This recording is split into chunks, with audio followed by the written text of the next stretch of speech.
रामकृष्ण हरी माऊली. तर आज निघालो होतो बघा एक्झाम साठी आणि आज जिओग्राफीचा पेपर होता माझा आणि आम्ही सकाळी घरून 9:30 वाजता निघालो होतो. 9:30 वाजल्या होत्या. ऊन थोडं लागत होतं म्हणून आहोनी असं डोक्याला बांधलं होतं. ताईने टोपी घातली होती.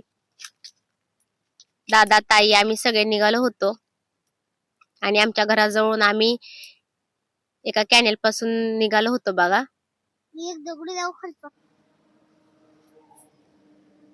आणि एक्झाम साठी आम्ही पुढे निघालो होतो बघा आणि आहो गाडी चालवत होते आणि ताईची अशी मस्ती करायला चालू होती बघा माग बसून.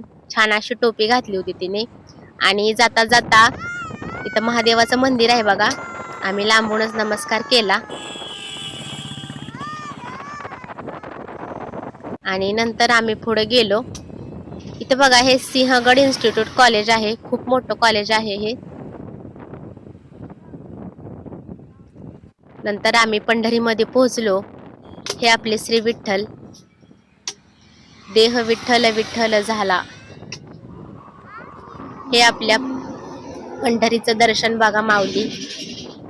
ही आपल्या विठुरायाची पावन नगरी. ही आपल्या पंढरपूरचं बस स्थानक आहे. पंढरपूर बस स्थानक. आणि सकाळी लवकर निघाल्यामुळे पंढरपूरमध्ये एवढी फारशी गर्दी नव्हती बघा.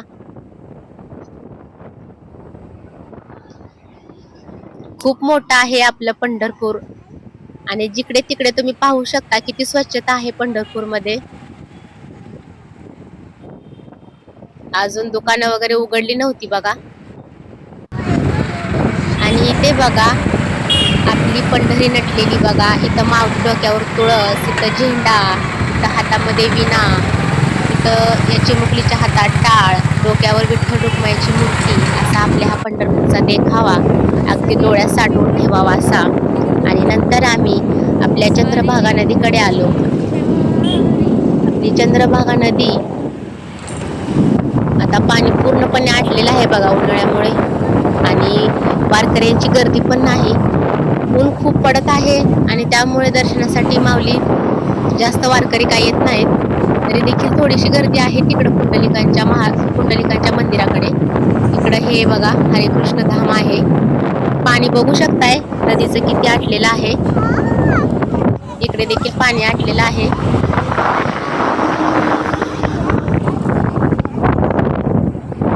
तर असं आम्ही लांबूनच श्री विठ्ठलांना, पुंडलिक महाराजांना हात जोडले आणि आम्ही आमच्या एक्झाम सेंटर मध्ये पोहोचलो सुद्धा बघा. आणि आम्ही एका झाडाखाली बसलो होतो आणि शाळेची लहान मुलं होती त्यांना ताई अशी बघत होती बघा. छोट्या छोट्या मुली होत्या आणि शाळा सुटलेली होती त्यांची. तर त्या अशा पळत होत्या आणि ताईकडे बघत होत्या त्या देखील. तर बघा ही चिमुकली ताईकडे बघत होती. आणि इकडं मी थोडस पेपरचं वाचन करत होते आणि दादाचा इकडं अभ्यास चालू होता बघा. माझ्या गेलेले जी क्वेश्चन पेपर होता त्याच्यावर दादा असा 1-2 काढत होता आणि ताई अशी पेन हातात घेऊन बसली होती बघा. तिला म्हणलं तू पण लिही तर नाही मी लिहिणार म्हणली. आणि ती ज्या मुली खेळत होत्या पळत होत्या त्यांच्याकडे बघत होती आणि दादाने असं 1-2 10 पर्यंत काढलं होतं बघा आणि आणखीन तो काढतच होता.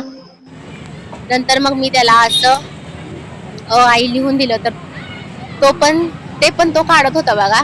किती छान लिहितोय तो. त्याच्या अभ्यासात तो मग्न होता आणि मी त्याचा शूट घेत होते. माझं वाचता सोडून मी त्याच्याकडे लक्ष दिलं तर त्याचं अक्षर खूपच छान आहे आणि हात खूप छान ओळखतो त्याचा. 1-2 मुळाक्षरे आणि स्वतःचं नाव त्याला काढता येतं. ABCD काढतो.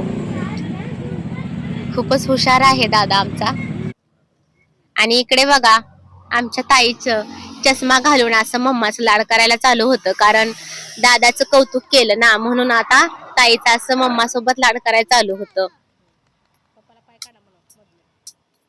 आणि इकडे बघा अशी मुलं स्कूल बस मध्ये बसून त्यांच्या घरी निघाले होते. आणि हे आहे एक्झाम सेंटर. खूप मोठं कॉलेज आहे.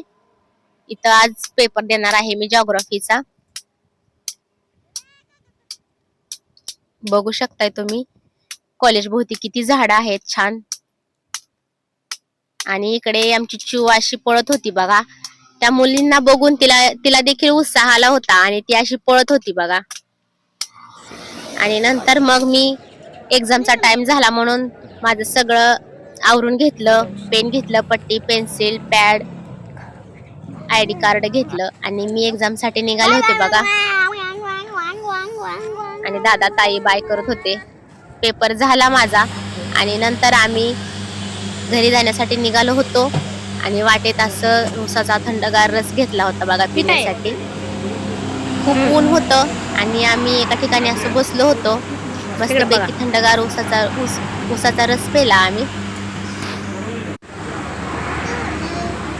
ताईला दादाला आमच्या खूप आवडतो ऊसाचा रस आणि ऊसाचा रस शरीराला चांगला असतो. रामकृष्ण.